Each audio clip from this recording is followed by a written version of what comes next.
by much. He's chipping away bit by bit, and let's have a look at this race direction message. A 5-second penalty has been slapped on Adrian DP26 as a result of that incident with Eligos 555, which saw him crash out, which means that 5 seconds will drop him, well, possibly just one place down the order at the moment, maybe even two, but he's certainly out of podium contention at the moment. It's bad news for him, but great news for his brother, because it's a further 3 points to Christian MM17's Global Series total, and as a result, if things stay that way, he'll hold on to his championship lead.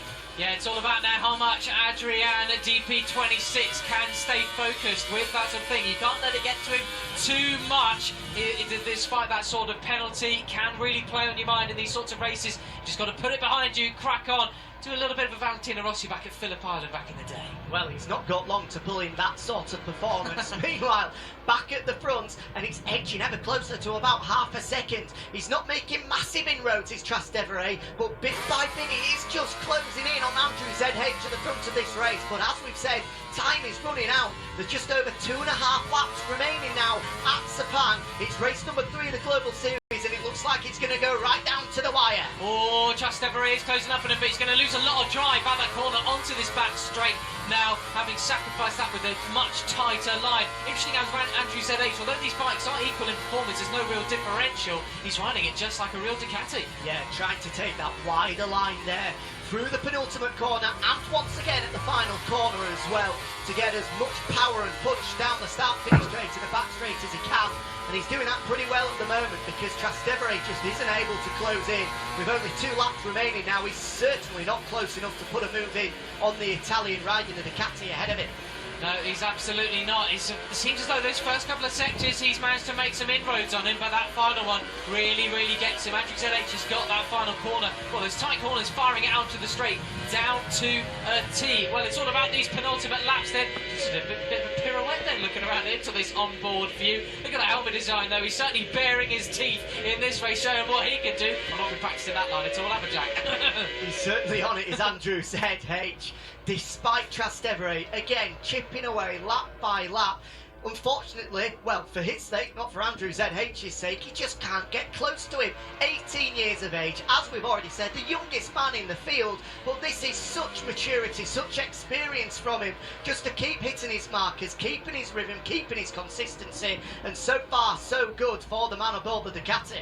Got a little bit of rear pumping action there for Trastevere coming out that corner onto this straight here, and this is part of the track which he really makes these inroads. Just seem to be finding it a lot easier to manage the corners there, but look at the wide lines Andrew ZH will be taking there to fire it out onto these straights. But we saw him qualified yesterday, pulled it back in the final sector. He clearly does have a little bit of an advantage over the Yamaha behind him once we get into the final part of this Sepang circuit, which we are now in. Now you'll see them brake hard and flick right as well. So easy to tuck the front there. I know when I was playing it, doing my practice before I got here, nearly every lap the front folded on me, which proves why I'm sat here and not where those guys are. Oh, Jack, don't put yourself down. You'll be here next year and I'll be the one commentating on you. I can't wait for that. Well, into the final corner for the penultimate time. Trastevere is breathing down his neck. Moe's gone down, but look at that. Whoa, that was a little bit of a tease there. I thought Andrew ZH was going to get caught a little bit by Trastevere. We're coming out the final turn. What's the gap going to be over the line? It's half a second now. It's half a second between the two leaders here. 1 lap to go. Just under 2 minutes of racing left. The race is on. Can Andrew ZH hold off the advances of Trastevere? He's just slightly wide there through the opening corner once again,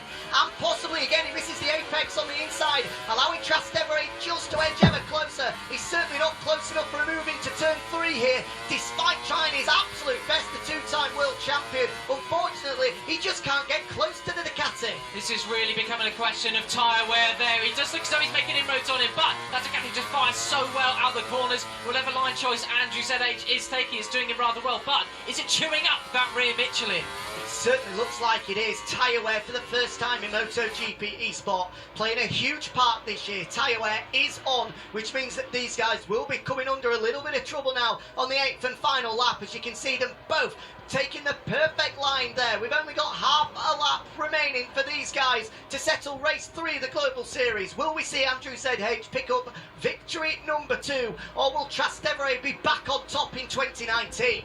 Well, it doesn't look good at the moment because he's Andrew ZH has eked out another couple attempts in that sector. So this is the part of the circuit where he loses out a little bit more. Looks like it could be Andrew ZH's to lose at the moment. It definitely is. Will he take charge of the Global Series? Potentially. Depends on what happens with Christian MM17, your leader at the moment. Into the final sector, just 2 corners remaining. Again, Andrew ZH takes that super wide line. Cuts it off though, gets a great drive down to the final corner. He's going to take a mistake from the 18-year-old to allow Trastevere to pick up a first win of 2019. Hard onto the brakes one last time. Flick it left. He's got well over a second now as Andrew ZH. Another imperious performance from the man from Bologna. He gets it onto the rear wheel, comes across the line, and it's victory number 2 in 2019 for Andrew ZH. Trastevere, a best result for him in second place. And the final podium place, despite Adrian DP coming across the line in third, will go the way of his younger brother Christian MM17.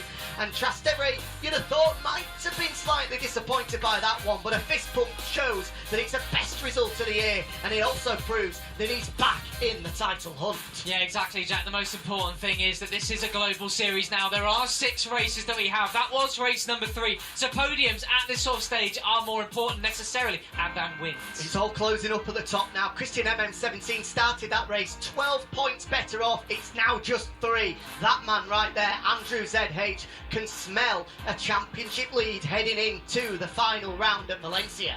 Well, can't wait for the race that we've got a little bit later. And of course, here in Aragon as well. Going to be a bit of a different story, perhaps.